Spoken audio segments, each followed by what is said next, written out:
সহজ লেসনে তোমাদের সকলকে স্বাগত। আজকে আমরা দশম শ্রেণীর প্রথম পর্যায়ক্রমিক মূল্যায়ন 2025-26 সালের ভৌতবিজ্ঞান বিষয়ের সিলেবাস নাম্বার বিভাজন এবং উত্তর সহ নমুনা প্রশ্নপত্র সম্পর্কে আলোচনা করব। তো চলো এই ভিডিওতে আমরা ক্লাস 10-এর ফার্স্ট ইউনিট টেস্ট 2025-26 ভৌতবিজ্ঞান বা ফিজিক্যাল সায়েন্সের সিলেবাস, মার্কস রিভিশন এবং এই কোশ্চেন পেপারের উত্তরগুলো দেখে নিই। প্রথমে দেখো তোমাদের কোন কোন অধ্যায় রয়েছে প্রথম ইউনিট টেস্টের মধ্যে।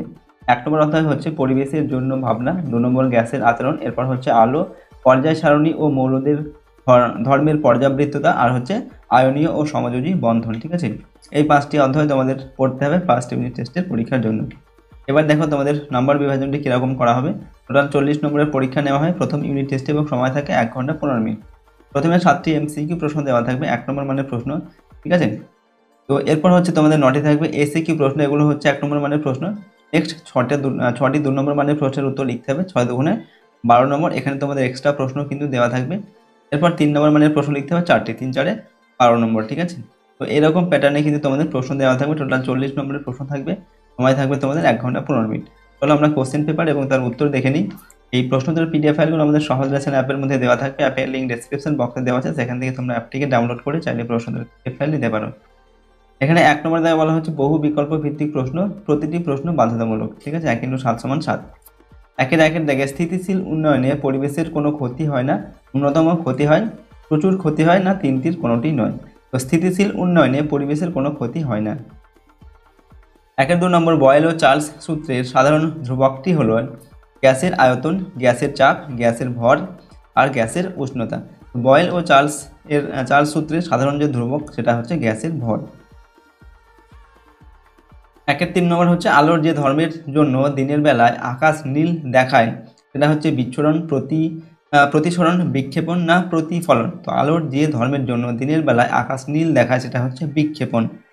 4 নম্বর দীর্ঘ দৃষ্টির ত্রুটিতে চোখের নিকটবিন্দু স্বাভাবিক নিকটবিন্দু থেকে কাছে সরে আসে, দূরে সরে যায়, একই অবস্থানে থাকে, কোনোটি নয়। তো সঠিক উত্তরটি এখানে হবে অপশন বি, এটা দূরে সরে যায়। 5 নম্বর কোনো গোলীয় দর্পণের বক্রতা ব্যাসার্ধ 30 সেমি হলে তার ফোকাস দৈর্ঘ্য কত হবে? তার ফোকাস দৈর্ঘ্য হবে 10 সেমি, 20 সেমি, 7.25 সেন্টিমিটার না 15 সেন্টিমিটার। তো কোনো গোলীয় দর্পণের বক্রতা ব্যাসার্ধ 30 সেন্টিমিটার হলে তার ফোকাস দৈর্ঘ্য হবে 15 সেন্টিমিটার। নেক্সট হচ্ছে দেখো 6 নম্বর দাগে সমযোজী বন্ধন উপস্থিত নেই O2 অণুতে, NaCl অণুতে, CHCl3 অণুতে, CO2 অণুতে। তো সমযোজী বন্ধন নেই, উত্তর লিখবে NaCl অণুতে। এরপরের প্রশ্ন হচ্ছে পর্যাবৃত্ত ধর্ম নয় তেজস্ক্রিয়তা, আয়োনাইজেশন পোটেনশিয়াল, তড়িৎ ধনাত্মকতা আর হচ্ছে পারমাণবিক আকার। তো পর্যাবৃত্ত ধর্ম নয়, উত্তর হচ্ছে তেজস্ক্রিয়তা, এটা হবে সঠিক উত্তর। 2 নম্বর দাগে নিম্নলিখিত প্রশ্নগুলির উত্তর দাও। 1 × 9 = 9।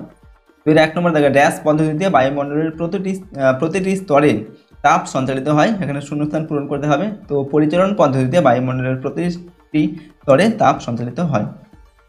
এর সঙ্গে অথবা দিয়ে বলা হচ্ছে রেডিও তরঙ্গের সাহায্যে যোগাযোগ কোন বায়ুস্তরকে কাজে লাগানো হয়? তো রেডিও তরঙ্গের সাহায্যে যোগাযোগে কোন বায়ুস্তরকে কাজে লাগানো হয়? উত্তর হচ্ছে রেডিও তরঙ্গের সাহায্যে যোগাযোগে আয়নীয় স্তরকে কাজে লাগানো হয়। এরপর 2 নম্বর ওজোন স্তরের ধ্বংসের একটি প্রাকৃতিক কারণ লেখো। ওজোন স্তরের ধ্বংসের একটি প্রাকৃতিক কারণ হলো সূর্যের অতি বেগুনি রশ্মি। 3 নম্বর শুষ্ক বায়ু অপেক্ষা আর্দ্র বায়ু ভারী, এটা সত্য না মিথ্যা সেটা লিখতে হবে।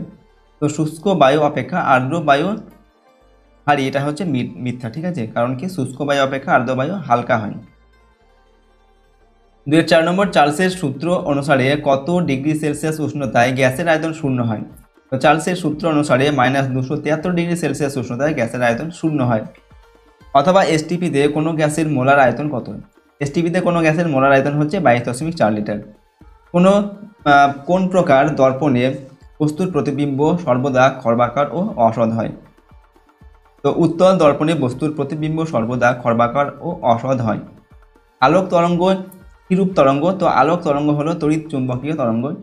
এরপর অথবা দিয়ে বলা হচ্ছে ড্যাশ বর্ণের জন্য উত্তল লেন্সের ফোকাস দৈর্ঘ্য সর্বাধিক হয়। তো দেখো লাল বর্ণের জন্য উত্তল লেন্সের ফোকাস দৈর্ঘ্য সর্বাধিক হয়।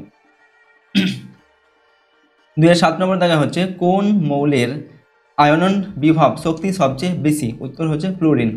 এরপর সমযোজী দ্বিবন্ধন আছে এমন একটি মৌলিক অণুর গঠন লেখো। তো ইথিনিল লিখবে, ঠিক আছে। HC2 সমান সমান CH2। আগ্রা ফোর্টের দেওয়ালে পুরো তাজমহল দেখার জন্য কি ধরনের দর্পণ লাগানো আছে? এখানে হচ্ছে আগ্রা ফোর্টের দেওয়ালে পুরো তাজমহল দেখার জন্য উত্তল দর্পণ লাগানো আছে। তো এরপরের প্রশ্ন দেখো 3 নম্বর দেখে নিম্নলিখিত প্রশ্নগুলোর উত্তর দাও। এখানে 2 নম্বর করে দেওয়া আছে প্রশ্নের মান, 6টি প্রশ্নের জন্য 12 নম্বর দেওয়া আছে। 1 নম্বর দেখে নক্ষত্ররা ঝিকমিক করে কেন? তো বায়ুমণ্ডলের বিভিন্ন স্তরের ঘনত্ব প্রতিনিয়ত বদলায়। নক্ষত্রের ঘনত্বের পরিবর্তনের সঙ্গে সঙ্গে মাধ্যমের প্রতিসরাঙ্ক পরিবর্তিত হয়। নক্ষত্রগুলি বিভিন্ন পৃথিবী থেকে বহু দূরে অবস্থিত এবং নক্ষত্র থেকে আগত রশ্মিগুচ্ছ পৃথিবীতে আসার আগে বায়ুমণ্ডলের বিভিন্ন ঘনত্বের স্তরের মধ্যে দিয়ে আসে, কিন্তু এই বায়ুমণ্ডলের স্তরগুলির ঘনত্ব ও প্রতিসরাঙ্ক প্রতি মুহূর্তে বদলানোর জন্য ওদের মধ্যে দিয়ে আসার সময় আলোক রশ্মির গতিপথ প্রতি মুহূর্তে বদলায়। এই কারণে আমাদের চোখে কখনো বেশি আলো এবং কখনো কম আলো এসে পৌঁছায়। তাই মনে হয় নক্ষত্রগুলির ঔজ্জ্বল্য বাড়ছে কমছে, অর্থাৎ ওরা ঝিকমিক করছে। এরপর এর সঙ্গে অথবা দিয়ে বলা হচ্ছে ভিউ ফাইন্ডার হিসাবে উত্তল দর্পণকে ব্যবহার করা হয় কেন? তো দূরের বস্তু থেকে আগত আলোক রশ্মি উত্তল দর্পণের উপর আপতিত হলে দর্পণটির পিছনে সোজা কিন্তু আকারে অনেক ছোট প্রতিবিম্ব তৈরি হয়। তাই গাড়ির চালকের পিছনে থাকা গাড়িগুলি থেকে আগত আলোক রশ্মি গাড়ির দর্পণে আপতিত হয়ে দর্পণে ওই সমস্ত গাড়ির সোজা ও আকারে ছোট প্রতিবিম্ব হয়। একটি উত্তল দর্পণের দৃষ্টিক্ষেত্র অনেক বড় হওয়ায় চালক গাড়ির পিছনের বিস্তীর্ণ অঞ্চল থেকে আগত যানবাহনকে ওই দর্পণে দেখতে পায়। তাই মোটর গাড়ির ভিউ ফাইন্ডারে উত্তল দর্পণ ব্যবহার করা হয়। 2 নম্বর গে লুকাসের গ্যাস আয়তন সূত্রটি বিবৃত করো। তো গে লুকাসের গ্যাস আয়তন সূত্র হচ্ছে, গে লুকাসের গ্যাস আয়তন সূত্র অনুসারে বিক্রিয়ায় অংশগ্রহণকারী বিক্রিয়ক গ্যাসগুলি সমচাপ উষ্ণতায় তাদের আয়তনের অনুপাতে বিক্রিয়া করে এবং বিক্রিয়াজাত পদার্থ যদি গ্যাসই হয় তবে সমচাপ উষ্ণতায় বিক্রিয়াজাত পদার্থের আয়তন বিক্রিয়কগুলির আয়তনের সঙ্গে সরল অনুপাতে থাকে। অথবা একটি বেলুনে 750 মিলিমিটার পারদের চাপে 2.9 লিটার H2 অর্থাৎ হাইড্রোজেন গ্যাস ভরে ছেড়ে দেওয়া হলো। যে উষ্ণতায় বায়ুর চাপ 725 মিলিমিটার, সেখানে বেলুনের আয়তন কতটা পরিবর্তন হবে? এটাকে কীভাবে করবে? এখানে দেখো প্রাথমিক চাপ যেটা দেওয়া আছে সেটা হচ্ছে প্রাথমিক চাপ P1 সমান 750 মিলিমিটার দেওয়া আছে, আর প্রাথমিক আয়তন হচ্ছে 2.9 লিটার দেওয়া আছে V1, ঠিক আছে। প্রাথমিক আয়তন মানে হচ্ছে V1, এটা হচ্ছে 2.9 লিটার। এবার কি বলা হচ্ছে দেখো অন্তিম চাপ কত হবে? P2 সমান 725, ঠিক আছে, মিলিমিটার। আর অন্তিম আয়তন যেটা আমাদের বের করতে হবে, ঠিক আছে, কতটা পরিবর্তন হয়েছে সেটা আমাদের বের করতে হবে, ঠিক আছে। তো প্রথমে আমরা কি করব, অন্তিম আয়তন সেটা বের করতে হবে। তার জন্য বয়েলের সূত্র অনুসারে P1 V1 সমান P2 V2। এখানে P1 এর মান কত? P1 হচ্ছে 750 আর V1 হচ্ছে কত? 2.9 লিটার, তো গুণ 2.9 লিটার লিখলাম। এরপর P2 হচ্ছে 725 আর V2 আমাদের নির্ণয় করতে হবে। তো V2 সমান কি হবে? 725 × 2.9/750 গুণ 2.9/725। এটাকে কাটাকুটি করলে আমাদের উত্তর আসছে 3 লিটার, ঠিক আছে। অর্থাৎ প্রথমে যে আমাদের আয়তন ছিল কত? 2.9 লিটার, ঠিক আছে। তো এই 725 মিলিমিটার চাপে এটার আয়তন কত হবে? 3 লিটার। তাহলে আয়তনের পরিবর্তন কতটা হবে? 3 লিটার থেকে আমরা কি করব? 2.9 লিটার বিয়োগ করবো, তো 0.1 লিটার হবে। অতএব বেলুনের আয়তন বাড়বে 0.1 লিটার।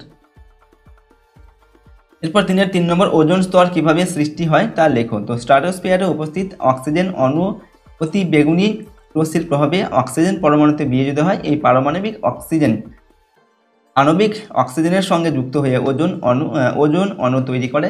এভাবে স্ট্রাটোস্ফিয়ারের 16 কিলোমিটার থেকে 30 কিলোমিটারের মধ্যে একটি ওজোন স্তর সৃষ্টি হয়, ঠিক আছে। এখানে দেখো O2 প্লাস অতি বেগুনি রশ্মি, এটা কি হচ্ছে O প্লাস O, এরকম দুটি পরমাণুতে ভেঙে যাচ্ছে, তারপর আবার O2 এর সঙ্গে O যুক্ত হয়ে O3, এই ওজোন গ্যাস তৈরি হচ্ছে। 4 নম্বর আধুনিক পর্যায় সূত্রটি বিবৃত করো। এখানে দেখো মৌলসমূহের ভৌত রাসায়নিক ধর্মাবলী মৌলগুলির ক্রমবর্ধমান পরমাণু ক্রমাঙ্কের সঙ্গে পর্যায়ক্রমে পুনরাবৃত হয়। এটাই হচ্ছে আধুনিক পর্যায় সূত্র, ঠিক আছে, আধুনিক পর্যায় সূত্র। এরপর 5 নম্বর লুইস ডট চিত্র বলতে কি বোঝো? সমযোজী বন্ধনের উপস্থিতি বোঝানোর জন্য ইলেকট্রনকে বিন্দু দ্বারা চিহ্নিত করে দুটি পরমাণুর মাঝে এক জোড়া বা একের অধিক জোড়া বিন্দুকে ব্যবহার করে সমযোজী যৌগের গঠন প্রকাশ করার পদ্ধতিকে লুইস ডট চিত্র বলা হয়। সমযোজ্যতা বলতে কি বোঝো? এখানে উত্তর লিখবে একই বা ভিন্ন মৌলের দুটি পরমাণুর নিকটবর্তী নিষ্ক্রিয় মৌলের ন্যায় সুস্থিত ইলেকট্রন বিন্যাস লাভের উদ্দেশ্যে ভূমিস্তরে বা উদ্দীপ্ত শক্তি স্তরে তাদের সর্ববহিস্থ কক্ষে উপস্থিত ইলেকট্রনগুলিকে সমভাবে ব্যবহার করে নিজেদের মধ্যে রাসায়নিকভাবে মিলিত হওয়ার যে ক্ষমতা অর্জন করে তাকে সমযোজিতা বলে। অথবা প্রাত্যহিক জীবনে ব্যবহৃত হয় এরূপ একটি সমযোজী ও একটি তড়িৎযোজী যৌগের আণবিক সংকেত সহ নাম লেখুন। তো প্রাত্যহিক জীবনে ব্যবহৃত হয় এরূপ একটি সমযোজী যৌগ হলো জল H2O এবং তড়িৎযোজী যৌগ হচ্ছে NaCl, এটা হচ্ছে সোডিয়াম। NaCl মানে হচ্ছে সোডিয়াম ক্লোরাইড। নেক্সট প্রশ্ন 4 নম্বর দেখে নিম্নলিখিত প্রশ্নগুলোর উত্তর দাও। প্রশ্নের মানে এখানে 3 নম্বর করে 3 4 12 নম্বর 4টি প্রশ্নের উত্তর লিখতে হবে। তার 1 নম্বর দাগে আলোর প্রতিসরণ কাকে বলে, আলোর প্রতিসরণের সূত্রগুলি বিবৃত করো, অথবা অবতল দর্পণের সাহায্যে কিভাবে অসৎ প্রতিবিম্ব পাওয়া যায় রেখাচিত্রের সাহায্যে একে বোঝাও। যে কোনো একটা প্রশ্ন উত্তর করতে হবে। আমরা লিখছি প্রতিসরণ কাকে বলে এই উত্তরটা।